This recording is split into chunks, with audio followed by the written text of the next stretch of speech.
morning, good morning, good morning, good morning, morning devotion family, good morning church family. How is everyone and how is everybody? I hope and pray na lahat tayo ay nakapagpahinga ng maayos, nakatulog ng mahimbing kagabi because today is another day that the Lord has made. We will rejoice, I will rejoice and be glad in it. Masayang-masaya po ang inyong lingkod at nabigyan na naman tayong muli ng ating Panginoon Diyos ng panibagong taon ng kanyang buhay. Panibagong taon na kiniklaim ko na po na ito ay pagpapala at marami pang greater things to come sa ating pong paglilingkod sa ating Panginoon Diyos. No? At dahil ngayon po ay kaarawan, o tawag nila kumpleanyo. Kaarawan ng inyong lingkod. Lahat po ngayon ay early bird. Early bird po kayong lahat. Okay? Amen, amen. Okay. But I'd like to syempre acknowledge, mabilis lang yung mga bumate at it's so meaningful to me, mga kapatid. It means a lot to me yung pong inyong pagbati sa akin, no? Yung mga nag-post sa Facebook, nakakatuwa po. May nag-message pa na to our pastor, to our mentor. Salamat, Sister Elma Florendo. Ang aga ng kanyang pagbati na yun, ano? Sabi ni Eloisa, happy birthday, Pastor Bong. Salamat, kapatid. Thank you. Sister Eileen Williams, good morning. Thank you for supporting our ministry. Okay. Ito pa, may bumati pa sa atin. Good morning, church family. Truly, it is a glorious day. Happy birthday to our very own and beloved Pastor Bong.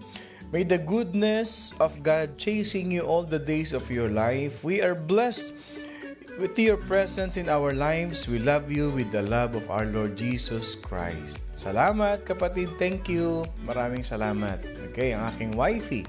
Blessed Tuesday. Okay. Ayun, please pray for our traveling mercy back to LA. Ayan. Okay. Good morning. Sino pa? Sabi ni Irma, blessed birthday po, Pastor Bong. Salamat. Happy birthday po, sabi ni Marjorie. Thank you for the greetings. Ate Gail Clarin, salamat sa pagbati. Ayan, salamat. Yung aking birthday partner kahapon na nag-celebrate, si Tito Manny Manalo. O, ayun, binati ako ngayon. Siya naman ang bumati sa akin. Happy birthday, Pastor. Okay. Salamat. Thank you, Eileen, for your greetings, blessings, and favor and anointing overflow from God. We love you with the love of God. Salamat. Okay. Ayun. O nga pala. Announcement, mga kapatid. Dumating na po yung ating keyboardist. No, all the way from San Francisco, si Brother Tats po ay nag-move na sa LA. So, sa worship service po natin sa Carson at sa West Covina, expect na mas mapapabuti yung ating worship service, yung worship, pag-praise and worship natin kasi meron na tayong keyboardist. Ayan. Palakpakan natin ang ating Panginoon Diyos. Ayan, itong best pray ko na ito, pa-birthday niya sa akin, yung commitment niya sa ating Panginoon Diyos. Ayan. Amen. Ayan, salamat kay Gracia, celebrating the blessing of your life. Today, happiest birthday, Pastor Bong. Sister Riza, thank you for the greetings. All God's blessing on your birthday. Thank you. Salamat ng marami. Maraming salamat. At Reggie, thank you for the greetings. Happy birthday kay Edith Steele. Happiest birthday, Pastor Bong. Uy, ang dami nito. Richest blessings. I claim. Amen. Thank you, Sister Noraline Mendoza, for the greetings. And kay Sister Janet, good morning. Happy birthday. Good morning kay Joanna Glenda. Thank you for joining us in our morning devotion. Good morning kay Monesa Kof de Guzman. Good morning. And thank you for the greeting, Monesa. Happy birthday daw. Okay. Si Ethel, happy birthday, Pastor Bong. Praying for God's continued blessing. Naku, yung aking anak ay nanonood ngayon. Si Alexander Jan. Anak, anong oras na dyan, ha? Makinig ka lang, anak. Okay? Happy birthday, galing kay Tita Fides. Thank you for the greetings. Magkasunod po kayo ng anak, si Laika. Ayun. May kasunod daw ako. Ayan. Good morning. Salamat, Sister Lisa, for the greetings. Salamat kay Sister Bebelyn Rabino Down. Sa lahat po ng bumati, maraming salamat po. Ang request ko lang sa inyo mga kapatid, ayun, sabi ni Kay, happy birthday, Pastor Bong. Kay Jackie Kay, talaga naman, happy and blessed birthday to our handsome Pastor Bong. Sana tuloy-tuloy yung bigay ni Lord, yung handsome na yan. Kay Sister Helen, happy birthday pa. Salamat sa pagbate. Salamat. Kay Kuya Sunny, kay Sister Lily Rosario, salamat. Kay Ate Ophel, salamat po. Disoy Room, good morning, salamat. At kay Dayan Esteban, thank you. Maraming salamat sa inyo mga kapatid. Ayan, sa lahat po ng bumate sa Facebook, dito sa Morning Devotion, I really appreciate your greetings to me and your prayers. Please continue to pray for me mga kapatid. Yan lang po aking request sa inyo. Patuloy niyo po ako ipag-pray sa aking ministry, dito po sa ating paglilingkod sa ating Panginoon Diyos. Salamat po ng marami. Tandaan niyo, mahal na mahal ko kayong lahat dito sa Morning Devotion. No? And hoping one day, sa second year anniversary ng ating Morning Devotion, magkikita-kita ulit tayo mga kapatid. Ano? Ayan. So, ano pang iniintay natin? Sabi nga nila, gisingin na raw ang mga natutulog nating mga dugo dyan. At tayo umawit sabay-sabay ng mahal na mahal kita, Panginoon, kailanman hindi kita ipagpapalit.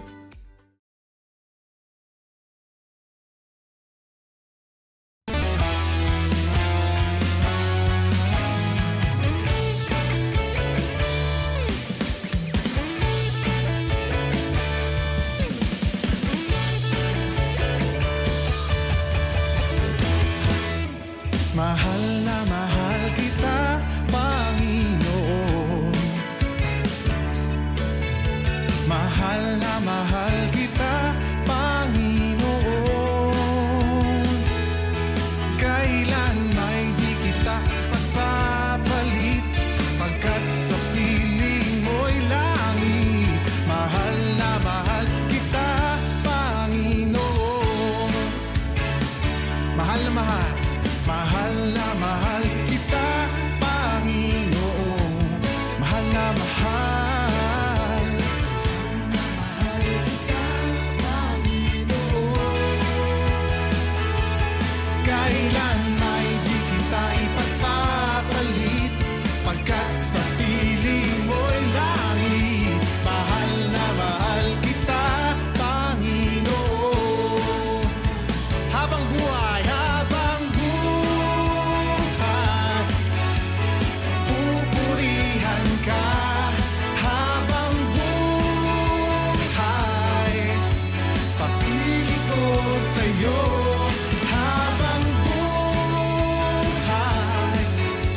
pag-ibig ko sa'yo'y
Mahal na mahal kita, Panginoon. Thank you for the greetings, Ma'am Shi Sally Cunanan and Sister Tess Cabral.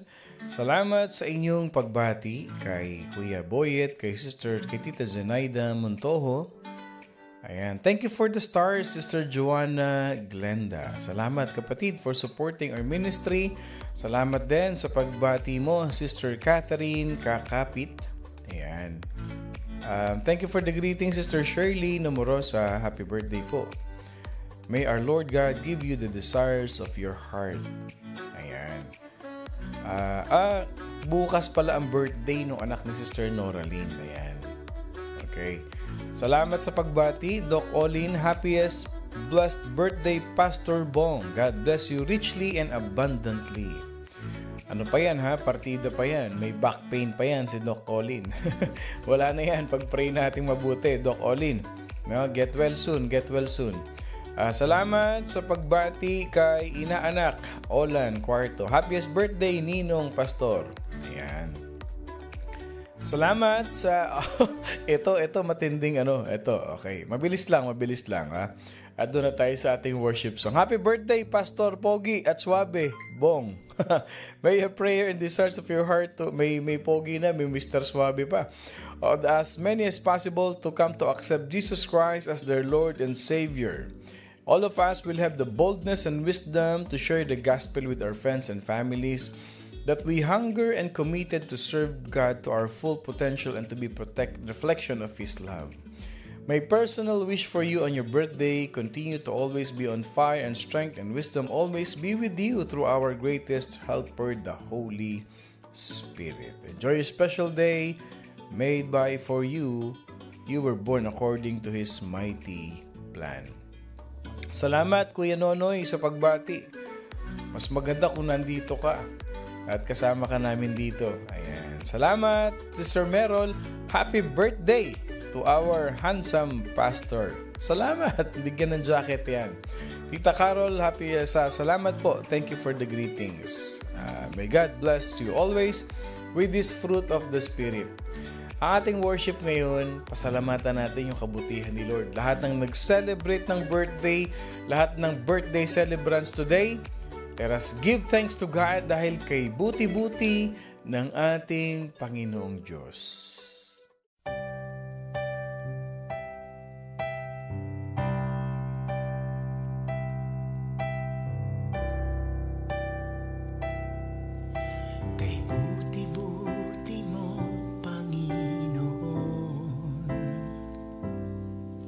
Sa lahat ng oras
Mabuti ang Diyos na sa atin ay nagmamahal. Type in the comment section, God is good and He loves me. Type in the comment section, God is good and He loves me. O kung gusto natin Tagalog, mabuti ang Diyos, mahal ako ng Diyos. Type in the comment section, let's declare this with our lips, with our heart, with our mind. God is good and He loves me. Maganda yung pag-uusapan natin ngayon. Napakaganda ng pag-uusapan natin. As we move on to our book study, the 66 books of the Bible and the significance in our life, we're gonna learn today a very powerful learning that we can really say, God is good and He loves me. Type in the comment section, God is good and He loves me. Yung tinatype pa lang natin na yan, yung God is good na yan, dinideclare natin that He is really good in our life. At ito pa isa, tinatanggap natin, dinideclare natin yung pagmamahal ni Lord sa buhay natin. Kaya alam ninyo, kung meron mang nag-iintay na mga temptation, mga trials, mga challenges on the way, this day, mga kapatid, we do not know. We do not know. Maaaring mamayang tanghali, mamayang hapon, maybe a little while, maybe tonight, there will be some kind of trials that will come into our life. But when you declare today, this morning, that God is good, doon pa lang, we are declaring that hindi tayo pababayaan ng Diyos. Then sinundan mo pa, mahal ako ng Diyos and He loves me. We rebuke the devourer.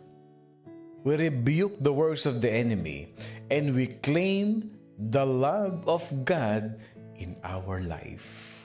Believe it in your heart. God is good and He loves me. Let us pray.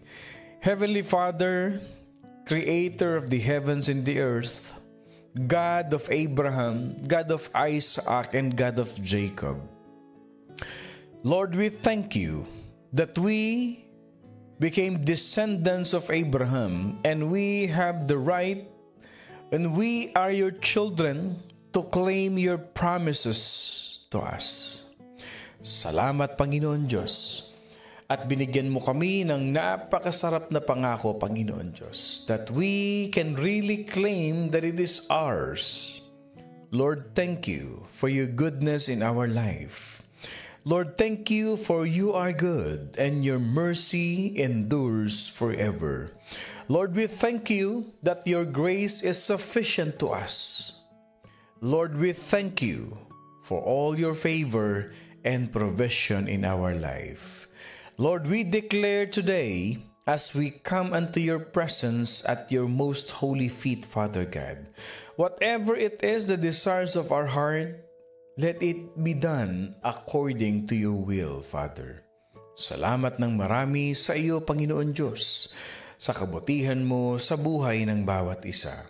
Maraming salamat, Panginoon Diyos, at hindi mo kami pinababayaan. Kay buti-buti mo, Panginoon. Hindi lamang ngayon, hindi lamang kahapon, Panginoon, ngunit sa lahat ng oras, ang kabutihan mo, Panginoon Diyos, ang gumagabay sa amin. Your goodness guides us. Your goodness enlightens us.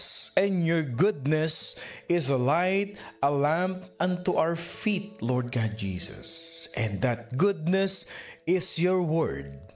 And that word is You, Father God. You are in our hearts. You are in our minds and in our life. Lord, we declare today, giving us a brand new morning as we open up our eyes this morning, Lord. We give thanks for Your goodness and we give glory to Your name. Salamat sa panibagong buhay na inilaan mo sa bawat isa sa amin. Panibagong buhay na gagamitin namin, Panginoon Diyos, for the furtherance of your kingdom. Salamat sa Morning Devotion family. Salamat sa pagmamahala namin bilang isang pamilya, Panginoon. Isang pamilya na itinatag mo, inumpisahan mo. At kami, Panginoon Diyos, we are united by one blood, and that is your blood. Though we are far apart, Father God, but we are one in one spirit, in one accord, in one mind, and in one God. Salamat, Panginoon. Truly, nothing is impossible to you. Iba-iba kaming bansa, iba-iba kaming lugar. Pero sa pag-aaral, pakikinig ng iyong salita, pinagsasama-sama mo kami, Panginoon Diyos. At kahit pa nga magkakalayo kami, Panginoon, ang pakiramdam namin, magkakalapit kami, Panginoon Diyos, na parang kilalang-kilala na namin ang bawat isa. Because we are your family. Lord, dalangin ko po, pagkaloob mo po sa amin ang paglago ng pamilyang ito ng Morning Devotion. Na lahat ng nagiging faithful sa Morning Devotion, every morning will reap the harvest of your favor, your blessing, and your provision. Maraming salamat, Panginoon, sa ipinagkaloob mong isang taong muli sa aking buhay. Ganon din, Lord God, sa mga tao, Lord God, na ginagamit niyo po upang maging daluyan ng pagpapala sa inyong lingkod. Maraming salamat, O Diyos. Salamat po. Dalangin ko, Panginoon, continue to use me as your footstool and as your mouthpiece to deliver your words so that life of many people will transform by the power of your Holy Spirit.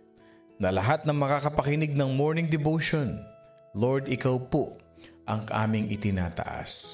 We give you back all the glory and the honor and the highest praise.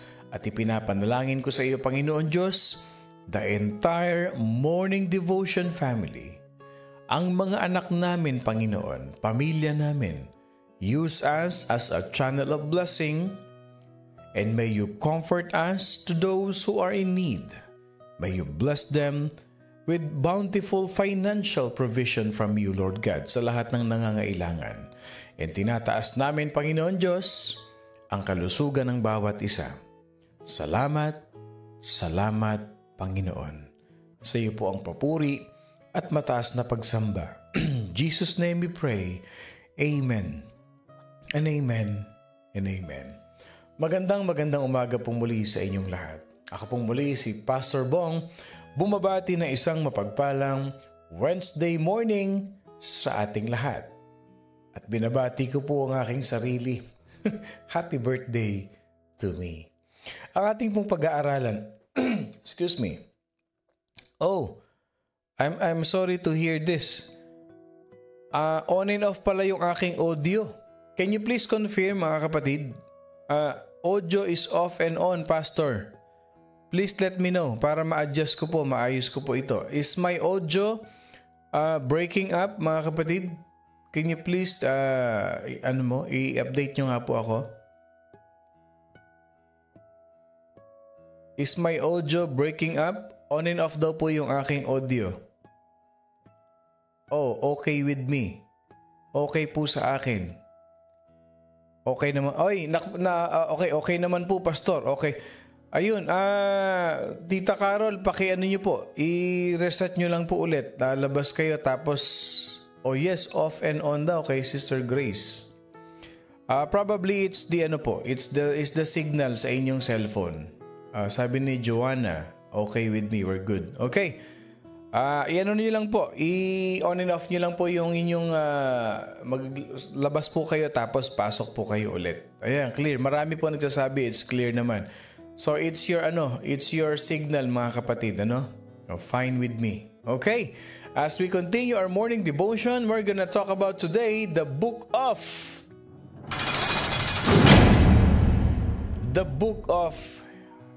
Habakkuk. The book of Habakkuk. Sabi nila, Habakkuk. Ayan. Pero mas confident ko sabihin yung Habakkuk. Ayan. The book of Habakkuk is what we're gonna learn today. It is a solid, powerful book, short, but precise na pag-aaralan natin. At in the book of Habakkuk, a pastor can prepare, the Holy Spirit can lead us to create an outline that will really, mga kapatid, give a very impact. Kahit 2 months o 8 weeks na message, we can expound the book of Habakkuk. Okay? Umpisahan na natin. Okay. Habakkuk ministered, ibig sabihin yung ministry niya, yung kanyang pagkaka-prophet, yung time na nag-serve siya kay Lord, yung talagang full ministry niya, during the final days before the nation of Judah was conquered by the Babylonians. Okay. Northern Kingdom, Assyrians. Mesopotamia. Southern Kingdom, which is Judah, if you will still remember, pinag-usapan natin yung sunod-sunod. Okay? O sabi ni Tito Manny, yes, in the beginning, not now. O ibig sabihin, okay na yung audio natin. Okay. So, Southern Kingdom at the lower part, okay, on the map, Israel map, ito yung tinatawag nating Judah, Jerusalem, nandyan yun, yung Solomon's Temple. Nasa Southern Kingdom yan. Okay? So, Habakkuk, he ministered during the final days before the nation of Judah was conquered by the Babylonians. Sila Nebuchadnezzar. Yan yung time na sila ay na-conquer ng mga Babylonians. Although God had repeatedly called the nation to repentance, paulit-ulit, kung mapapansin ninyo, ang daming pinadala ni Lord na mga prophet dyan. Yung pinagdaanan nating mga prophet nung nakaraan, sila Isaiah, yung mga prophet na pinag-aralan natin the past few weeks, ang dami. God continuously sending prophets to remind them to repent. God continuously calling the nation of Judah to repentance, but Judah stubbornly refused. Ayaw talagang mag-repent. They don't want to change their sinful ways. Now, Habakkuk, the prophet, knowing the yung tinatawag na hard-heartedness of his countrymen. Matigas ang puso ng mga ito. So, what did Habakkuk did was, he asked God, no, Lord, how long such an intolerable condition could continue with these people? Habakkuk knows that God knows what is happening to His children. Sabi, Lord, hanggang kailan ba magiging matigas ang ulo nito? Stop muna tayo doon. Okay? Stop muna tayo. Have you ever experienced this? That you are praying for someone that you know that the only thing that he needs in his life is to come to Jesus, worship the Lord, and be transformed. You did your best. You did everything you could, showing goodness, showing kindness, for that person to know and realize that someone like you loves him or loves her. But the stubbornness of this person is really so tough. Matindi talaga ang katigasan ng ulo nitong taon to. And yet, ipinag-pray mo na kay Lord, in-invite mo na umattend ng church para lang mabago. Kasi naniniwala ka na ang makapagpapabago lang sa Kanya, si Lord. Naniniwala ka na ang makapagpababago lang ng Kanyang puso ay ang Panginoon Diyos. Yung tinatawag na divine intervention of the Holy Spirit in His life, in her life. Pero kahit anong invite mo, kahit anong sabihin mo na mag-church ka, know the Lord in your life, surrender your life to Jesus, ayaw pa rin. Survey lang. How many of you are experiencing it right now? And how many of you have experienced that kind of situation in your life? Sige nga. Type amen. Kung yan ay anak mo, pinagpe-pray mo na sumama ka sa akin sa church. Para mabago yung perspective mo, para hindi ka laging mainit ang ulo. Sumama ka sa akin sa church para naman ikaw ay laging makaramdam ka ng joy. Sumama ka sa church para maramdaman mo yung tinatawag na church family. Come with me. Join us in a worship celebration so that you can experience as well the fullness of the favor of the Lord in your life. Pero tuloy pa rin siya sa ginagawa niya. Yung magsisimba ka na lang, siya tulog pa, at nakabalik ka na galing sa simbahan, ang ginagawa, nagpe-prepare ng pulutan at iniintay ang mga kaibigan o paalis na siya papunta sa inuman. Ilan sa atin naka-experience ng ganyan? Ilan sa atin? You are trying your best. Alam niyo kung bakit ko binibigay na example? Para makarelate kayo kay Habakuk. So that we can relate kay Habakuk.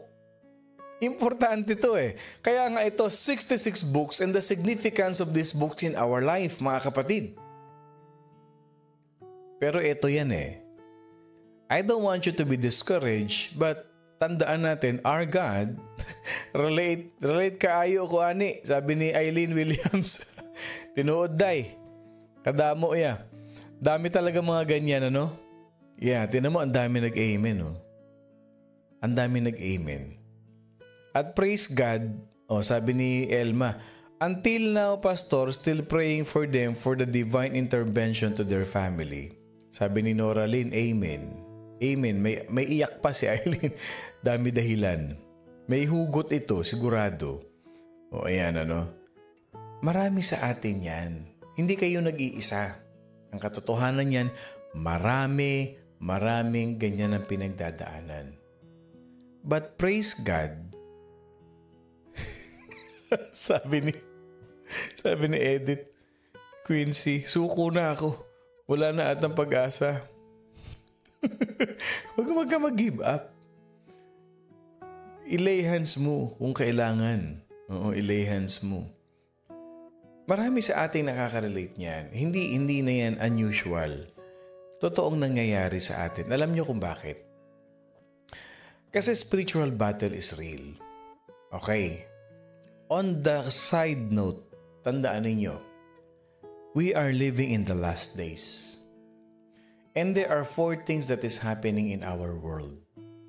Tandaan nyo to ha, yung mga nagsusulat dyan, isulat nyo to. Hindi to kasama sa lesson today, okay? Kaya ako to binabanggit kasi maraming tanong, Pastor, bakit po yung asawa ko hindi ko madala-dala? Kahit anong gawin ko, suko na yata ako.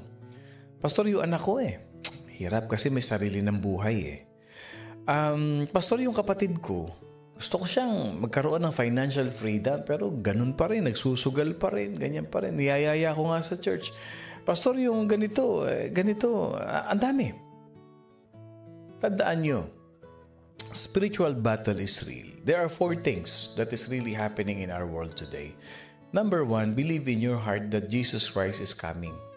Ilan sa atin naniniwala na pabalik na si Jesus Christ? Say amen. Number 1, pabalik na si Jesus Christ. Christ is coming very soon. When? Hindi natin alam. Siya lang ang nakakaalam nun. Walang makapagsasabi. Kaya pagka meron mga nagtuturo, mga preacher, parating na nagbibigay ng date, okay, maniwala dyan. Si Jesus Christ hindi nagbigay ng date. Okay? Hindi nagbigay ng date. May mga pastor na nakafocus doon sa ganito, parating na, kasi yung sign ng Israel, matagal ng sign ng Israel yan, no? Ang gawin natin, mag-share tayong gospel. Yan ang gawin. Huwag tayong mabahala, mag-focus tayo doon sa mga end times, mag-focus tayo sa pagso-soul win. Ito nangyayari, okay? Magfo-focus tayo sa end times, yung sarili nating bahay wala pa sa Panginoon, okay? Number 1, si Jesus Christ parating na. Pangalawang nangyayari sa mundo, si Satan galit na galit. Si Satan is so angry because people are winning soul for Christ Why do we need to win soul? Because it is the Great Commission para walang maiwan, walang mapunta sa hell. Kaya galit na galit si Satan. Nagdo-double time si Satan. And Satan is penetrating the churches. Number 3, anong nangyayari sa mundo? The churches are sleeping. The churches are sleeping. Alam nyo, kung 10 pastor kami, 100 pastor, 1,000 pastors, I know that there are so many pastors declaring the goodness, the gospel of Jesus Christ, live streaming, physical streaming, physical lecture, physical sharing, mga kapatid. We can conquer the world. We can fight the ways of Satan. But nakakalungkot, many churches are sleeping. Kontento na sila na yun lang sila. Because they believe it is the grace of God. I'm not against grace preaching. But sometimes it becomes hyper grace. Huwag na tayo mag-share ng word. Ipapadala ni Lord yung tao sa atin. Tandaan niyo si Satan nakikipag-agawan. And the churches are sleeping. Huwag kayong makontento. Mga kapwa ko, pastor, please lang. Huwag tayong matulog na mahimbing pag ang church natin hindi lumalago. Pang-apat, God will anoint those who are faithful to Him. God will anoint those who are faithful to Him. Number 1, Jesus is coming. Satan is very angry. Sad to hear, some churches are sleeping. And in the last days, mga kapatid, God will anoint those who are faithful to Him. Yan yun. So going back to this, okay? Kaya huwag kayo magpagsasawa, ipag-pray nyo sila. May panahon din kay Lord yan, hindi tatagal kay Lord yan. Okay? Yung napakabait mong asawa, magiging napakabait na asawa niyan. Mga anak natin, hanggat meron tayong pinanghahawakan, kaya natin silang i-guide, i-coach, i-mentor, dali natin sa Lord yung mga yan. Okay? So Judah stubbornly refused to change their sinful ways because of their hard-heartedness. Pero nung nakipag-usap si Habakkuk, the Lord's answer was not what the prophet wanted to hear. Ito ang masaklap dito. The Lord replied that He will use the brutal Babylonians as His what? Chastening rod upon the wicked nation of Judah. Ow, sakit nun. Sabi ni Lord, gagamitin ko ang Babylonians para disiplinahin. Ganyan si Lord. Di ba tayo mga magulang, kailangan patikimin natin ng mainit-init na palo sa puwit ang mga anak para magtanda at magtino. It is an announcement that sent the prophet to his knees. Naku, lumuhod si Habakkuk sa kanya. Lumuhod si Habakkuk kay Lord. Sabi niya, Lord, how could you use a nation that is more wicked than Judah to punish them? Lord, bakit ganun? Bakit gagamitin mo yung isang nation na mas masama pa sa Judah para parusahan sila? How could God use a nation? Church, God answered that, and in His time, He would also punish the Babylonians. Tandaan natin, His thoughts are not our thoughts, and His ways are not our ways. Hindi ba niyo naisip minsan, pag dinidisiplina tayo ng Panginoon Diyos, gumagamit pa si Lord ng unbeliever para lang matuto tayo? Not many times, hindi lang tayo dinidisiplina sa loob ng simbahan, but many times, we have been chastised or disciplined by the Lord using different people, and many times, unbelievers pa. And many times, people whom we hate. Same thing. God uses the brutal Babylonians to discipline the people of Judah. But God is just. Hindi naman niya binigyan ng magandang buhay din ng Babylonians. He punished the Babylonians as well. So, Habakkuk, cannot really understand the entire plan of the Lord. But what he did is what? He acknowledged that the righteous in any generation must live by faith. Ano ibig sabihin yan? When things are not going in our own way, when things are going in God's way, let us have faith that God is teaching us, He is molding us, and He is preparing each and every one of us. Tignan niyo sabi ng Habakkuk chapter 2 verse 4. Behold the proud, his soul is not upright in him, but the just shall live by his faith. Basahin natin sa Tagalog Magandang basahin to sa Tagalog. Sabi niya, masdan mo ang palalo. Ang palalo sa salitang Tagalog, mga kapatid, yan ay deeper meaning ng salitang mayabang. Okay? Masdan mo, in other translation ng Magandang Balita Biblia, nakalagay, masdan mo ang mayayabang. Hindi tapat sa kanya ang kaluluwa niya. Ngunit ang matuwid, the faithful ones, ay mabubuhay sa pamamagitan ng kanyang pananampalataya.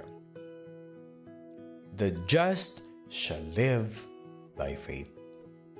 Ibig sabihin nito, mga kapatid, though we cannot entirely understand God's plan in our life, but let us acknowledge that we have this faith in God, that what He is doing is the right thing for us. Hindi natin pwedeng questionin si Lord sa mga nangyayari sa buhay natin. Pag maganda nangyayari, praise the Lord, hallelujah. Pag may pagsubok, bakit Lord? Ang lupit mo naman, Lord. No, hindi natin pwedeng questionin. Kasi pag kinwestiyon natin si Lord, parang sinasabi na rin natin na ganito, Lord, hindi mo alam yung ginagawa mo. Are we relating to this? Naintindihan po ba natin, mga kapatid? So coming from this verse, Habakkuk leave the situation in God's holy hands. Okay? So Habakkuk concluded this book by praising God's wisdom even though he did not fully understand God's mysterious ways.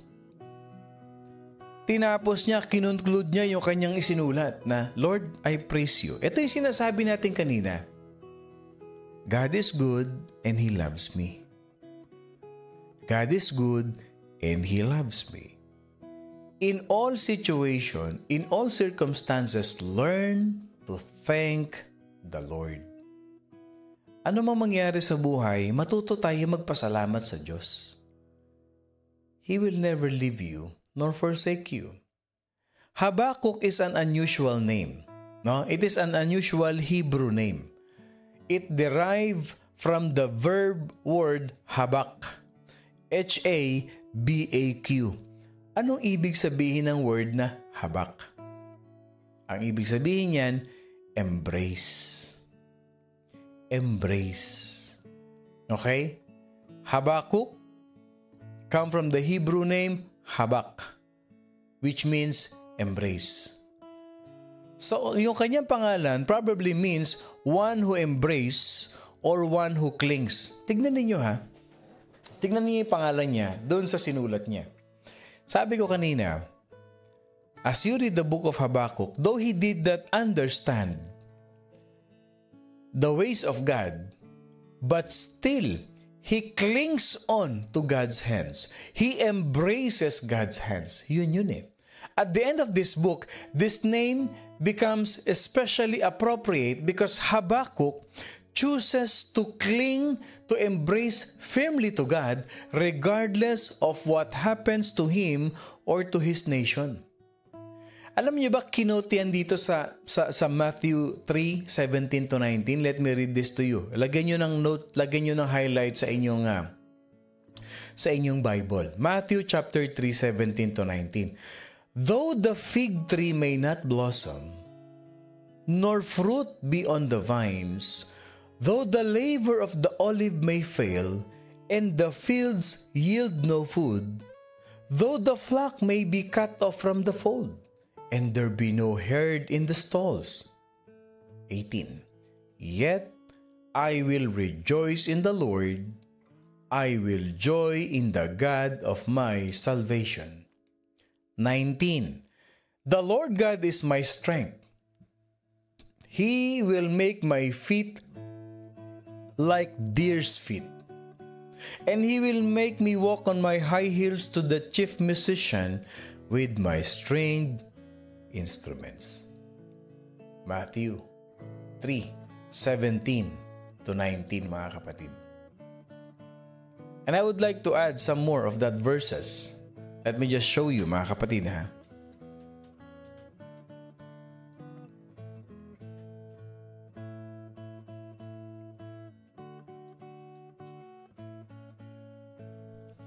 Okay.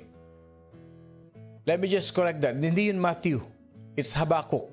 It's Habakkuk. Okay? Habakkuk chapter 3, 17 to 19. So ano ibig sabihin nito, mga kapatid? Madaming failure dito eh. Maraming discouragement. Habakkuk chapter 3, 17 to 19. Maraming discouragement tayong mababasa dito. But verse 18 says, Yet I will rejoice in the Lord. I will joy in the God of my salvation. Huwag niyo kakalimutan yan. Let that be a memory verse for you. Para pag meron tayong pinagdadaanan sa buhay, sabi niya, bagamat ang puno ay hindi namumulaklak, magkaroon man ng bunga sa puno ng ubas at ang olibo ay hindi magbubunga. Ang mga bukid ay hindi magbibigay ng pagkain. Ang kawan ay aalisin sa kulungan. At hindi na magkakaroon ng bakahan sa mga silungan. Gayunmay, magagalak ako sa Panginoon. It's clear to us. Hindi man mangyari yung ina-expect natin. May ina-expect tayong bonus. Ina-expect natin mapopromote tayo sa trabaho pero tayo pa yung unang natanggal. Ina-expect natin na ma-approvean yung isang bagay na ina-apply natin. Ina-expect natin na this year will be a year of breakthrough sa buhay natin pero something happened. Something came up. Akala natin makakasama pa natin ng mahabang panahon pero hindi ganun na nangyari. Akala natin yung mga bagay na na-acquire natin hindi na mawawala sa atin pero all of a sudden, just a snap of a finger, naisanla, naibenta, nawala ang lahat. Huwag niyong kakalimutan yung verse 18. I will rejoice in the Lord. I will joy in the God of my salvation. Can I see an amen to that? Kung may pinagdadaanan ka, kapatid, huwag mong sisihin ng Diyos. Magpuri ka, magpasalamat ka, ano man ang nangyayari sa buhay natin. Ano ang theme ng Book of Habakkuk? God rules over the whole earth. And God uses whomever He chooses for His purpose. And we need to trust God even when we don't understand His will. Sinong author? Si Habakkuk. Kailan niya sinulat ito? Many scholars, theologians, believe that his ministry sinulat niya ito at the end of King Josiah's rulership, si King Josiah. But some believe that he prophesied during the reigning of Jehoiakim. Doon nagsimula yung kanyang ministry na yan. Ay, salamat po, Pastora Ella. Salamat po. Ang structure nito ng Book of Habakkuk is this. The first 2 chapters of Habakkuk, it shows us a conversation between God and the prophet concerning evil and judgment. Nag-usap silang dalawa ni Lord. And the third or final chapter of this book is what? It is a psalm, salmo, awit ng panalangin. It is a psalm of prayer and praise for the sovereignty and the providence of God. Have you ever thought of this?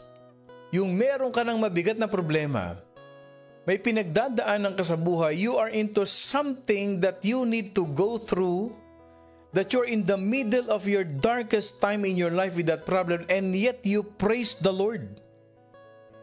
Nagwo-worship ka sa bahay mo. Yung talagang parang sasabog na yung dibdib mo na sobrang down ka na. Hindi mo na alam kung sino ang kakausapin mo. Kinausap mo si Lord and you found yourself worshiping the Lord with your hands up high. Nagwo-worship ka, umiiyak ka kay Lord. Sino sa inyo ang gumawa na yan? Sino sa atin ang gumagawa ng ganyang practice sa buhay natin? Let me see an amen. Sino sa inyo at the peak of the highest point of your problem, you choose to worship the Lord, you choose to sing to God, and you choose to praise the Lord with your heart? Sino sa atin? Kung ginagawa mo yan, kapatid, very good ka. Very good ka. As you read the book of Habakkuk, I want you to learn these life principles that plays an important role in this book. Number 1, God does not require us to understand His will. Just obey it even if it seems unreasonable. Hindi kailangan ipaliwanag ni Lord sa atin. O sabi ni Eileen, nakaluhod pa. Habakkuk chapter 1 verse 12. Habakkuk chapter 2 verse 1. Pangalawa, disappointments are inevitable or unavoidable, but discouragement is a choice. Discouragement is a choice. Disappointments will come into your life. They will never knock. They will just come in. But you choose to be discouraged or what? To worship God. Pag na-discourage ka, ayoko na mag-church. I'm so down. May pinagdadaanan ako. Discouragement is a choice. Pangatlo, na life principle. Trusting God means looking beyond what we can see to what God sees. Yung pagtitiwala sa Diyos, ibig sabihin yan, hindi yung vision mo o yung sa tingin mo ang sinusundan mo, kundi yung kung ano ang nakikita ng Diyos. Mga kapatid, the small book of Habakkuk is for people who feels overwhelmed by a lot of troubles in life. The book of Habakkuk is short and it is well organized. In the first 2 chapters, Habakkuk told the Lord his frustrations and he couldn't understand why God would allow circumstances to collapse around him. Lord, ano ba to? Bakit ba hinahayaan mo itong mga bagay na ito na nangyayari? At bakit hahayaan mo na yung mas masama pa ang magpaparusa dito sa masasama? But the Lord answered. And these two, Habakkuk and the Lord, they engage in a conversation. It's helpful to have a version of the Bible, mga kapatid, that tells you yung tinatawag na marginal headings when Habakkuk is speaking and when the Lord is speaking. Yung may mga pula, may mga red letters ng Bible. Ang gandang basahin yan. Makikita niyo yung kanilang conversation. In Habakkuk chapter 2 verse 4, behold the proud, his soul is not upright, yung binasa natin kanina. But the just, yung righteous, yung tapat, shall live by his faith. Sinabihan ni Lord si Habakkuk. The Lord told Habakkuk that godly people must live by faith. Oh, sinasabi sa atin ha, we, Morning Devotion family, we must live by faith. And this verse, mga kapatid, living by faith, it is mentioned many times in the book of Galatians, in the book of Romans, in the book of Hebrews. As Habakkuk considered as the Lord's responses in chapters 1 and 2, he was encouraged in his ability to trust God. Church, he composed a hymn. Yung tinatawag na hymn of faith in chapter 3. And his conclusion is what? Is one. It is one of the most colorful expressions of faith in Scripture. Yung binasa natin kanina. Habakkuk 3. Bakit palagi nasasabi ko yung Matthew na yan? No. Papunta na kasi tayo mga kapatid sa New Testament, malapit na, ilang araw na lang. Okay? So in Habakkuk 3, chapter 17 to 18, kahit na hindi namumunga, sabi niya, ang puno ng igos hindi namumulaklak, nor fruit be on the vines, I will rejoice in the Lord, I will joy in the God of my salvation. Ang tanong ko sa inyo before we end, gaano kadalas ba tayo ma-overwhelmed ng mga pagsubok ng buhay natin na para bang tinotorture tayo nito mga troubles na ito? Sometimes, they come when we least expect it. Yung bang darating yung problema na walang-wala kang kapera-pera. Ilan ba sa atin nakaranas niyan? Yung okay ka na eh. Nag-aantay ka na lang. In a couple of weeks, sabi mo, survive pa. Survive pa to, aabot to. Very practical illustration lang ha. Survive pa. Yung talagang yung bank account mo medyo nanginginig na. Okay? And then, makakasurvive ka sa mga bills. Mababayaran mo siya. May sumobra man, konti na lang. Konting-konti na lang. At sabi mo, aabot ito, 2 weeks na lang naman malapit na. Pero biglang may dumating na yung hawak mo na yon, kulang na kulang at hindi mo alam kung saan ka hahanap ng pandagdag. May biglang nag-text sa'yo, nag-message sa'yo sa Pilipinas na wala silang ibang malalapitan kundi ikaw. Hindi mo naman matiis kasi kapatid mo. Hindi mo naman matiis kasi pamangkin mo. Hindi mo matiis kasi magulang mo yan. Anong gagawin mo? Yung tinatawag na na-overwhelm tayo ng pagsubok ng buhay. And sometimes they come when we least expect it. I'll tell you this. We can walk by sight. We cannot walk by sight. We cannot walk by sight. But we can walk by faith. We may not be able to rejoice in many areas of our life. But one thing I will tell you, and you should do, and we should do, we should rejoice in our Lord. Because the Lord is our strength. And the Lord is the one who enables us to walk on a higher plane than we know. We walk by faith. We walk by faith. We do not walk by sight. Kasi pag tinitignan mo pa lang yung problema mo, nanliliit ka na. Ang tignan mo si Jesus. Sabi natin kahapon, si Jesus nandun sa gitna ng bagyo.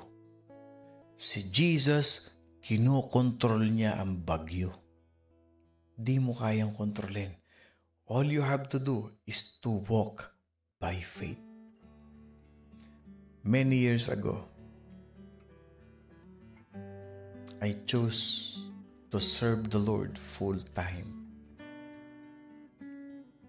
Tinalikuran ko yung aking profession because I know the Lord wants me to serve Him full time. And when we got here in the US, we walk by faith. We live by faith. Until now, we are walking by faith and we are living by faith. Isang bagay lang ang napatunayan ko, kapatid, and I want to share this to you. Sabi ni Haring David, wala akong nakitang naglingkod sa Diyos na nagutom.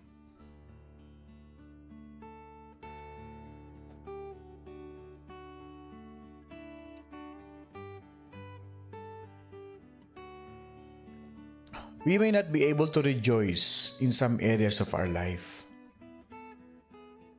but God is my strength. God is my shield, and God is my provider. Type in the comment section, I want you to declare this today. God is my strength. God is my shield. And God is my provider. God is my strength, my shield, and my provider. Church, the key theme for the book of Habakkuk is this. We are to live by faith, not by sight. Fully trusting God even when everything seems to be failing around us. Type in the comment section, God is my strength, my shield, and my provider. Live by faith, not by sight. Trust God, mga kapatid. Kahit pa ang nangyayari sa paligid natin ay hindi maganda, magtiwala tayo sa Lord. Ang ating pong key verse para sa ating lahat, mga kapatid. I want you to open your Bible in Habakkuk chapter 3 verse 19 and make it your memory verse. Ano ang challenge sa atin ng book of Habakkuk? When you feel troubled, when you feel overwhelmed, you stop and ask God to give you strength in His name.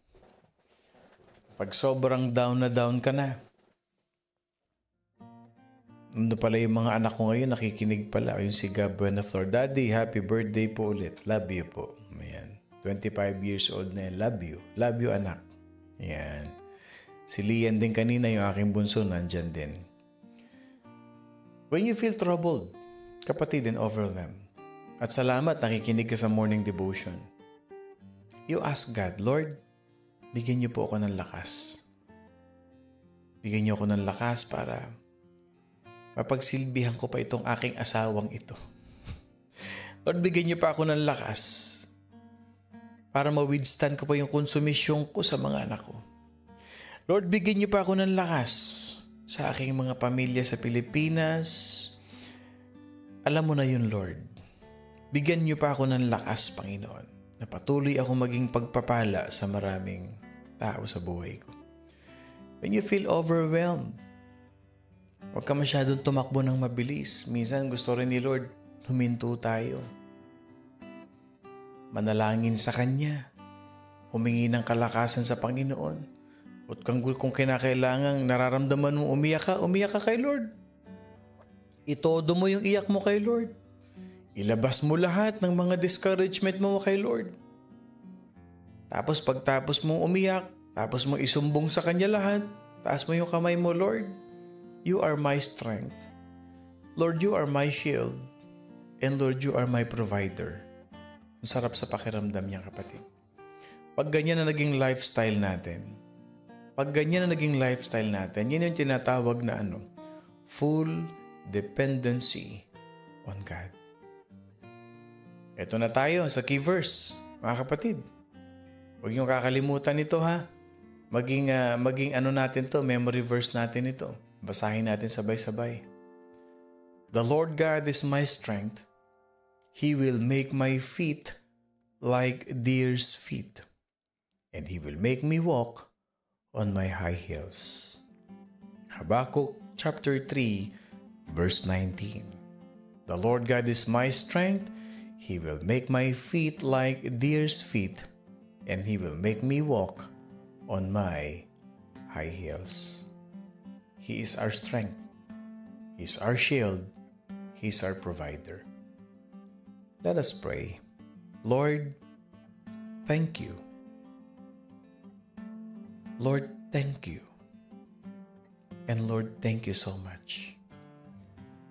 Even when our life seems to be falling apart around us, Father God, thank you for being our strength, our shelter, our guide. Maraming salamat, Panginoon. And we give you all the glory and the praise, for we know that you are walking with us through every hardship, through every trials of life. Lord, meron kaming mga nakikinig ngayon sa morning devotion. Bilang pastor, hindi ko alam ang kanilang pinagdadaanan. Nagkakaroon man sila ng challenges, finances, wherever they are. Merong ilan sa amin dito, Panginoon, hindi na nakakatulog dahil sa aming health condition. Marami sa amin, Panginoon, hindi maayos ang marriage, hindi maayos ang relationship sa pamilya. Marami sa amin, Panginoon Diyos, hindi na kami halos makapag-pray, umiiyak na lang kami, Panginoon. Yung mag-uumpisa pa lang kami mag-pray, Lord, naiiyak na kami. Hindi namin maibuka yung aming bibig. Kasi punong-puno kami, Panginoon Diyos, ng frustration, ng disappointments, Panginoon Diyos. Lord, salamat. Pinalakas mo kami ngayon sa mensaheng pinagkaloob mo. Thank you, Lord. It empowers us, it encourages us, and it inspires us. That though we face such trials in life, we will walk not by sight, but we will walk by faith. Thank you for teaching us, for molding us, and developing us what you wanted us to be. Salamat, Panginoon, because you're always with us in every step of the way. You never leave us nor forsake us. We give you back all the glory. Nagpapasalamat kami, Panginoon, lalong-lalo na po ako sa panibagong taon na pinagkaloob mo sa aking buhay. Gamitin niyo po ako, Panginoon Diyos, bilang iyong footstool at mouthpiece upang maipahayag yung mga salita sa marami pang mga kaluluwa. Pinagpipray din namin, Panginoon Diyos, yung mga nagsa-celebrate ng birthday ngayon, bukas, si Laika, Panginoon, we pray for them. We pray for the people around us. Thank you, Jesus. Salamat at iniingatan mo ang aking mga anak. Ingatan niyo po ang aking asawa, ang aming buong pamilya, mga kapatid ko, Panginoon Diyos. Salamat po sa iyo, Panginoon. Sa iyo ang papuri at mataas na pagsamba. Pagpalain mo ang buong morning devotion family, ang buong church family, as we give glory to your name, Lord God. In the name of the Father, the Son, and of the Holy Spirit. In Jesus' name we pray, and all God's people say, Amen and Amen and Amen. Magandang umaga po sa inyong lahat. Ako pong muli si Pastor Bong, bumabati ng isang mapagpalang Wednesday morning sa ating lahat. Nagpupuri at nagpapasalamat sa Panginoon Diyos sa panibagong taon na pinagkaloob niya sa inyong lingkod. Mga kapatid, salamat sa inyong mga pagbati at muli, lagi niyong tatandaan, walk by faith and not by sight. At wag niyong kakalimutan, mga kapatid, we are blessed by God. I love you all with the love of the Lord. As in, love na love ko kayo. Ingat po kayo. Enjoy the rest of the day. Blessed and safe.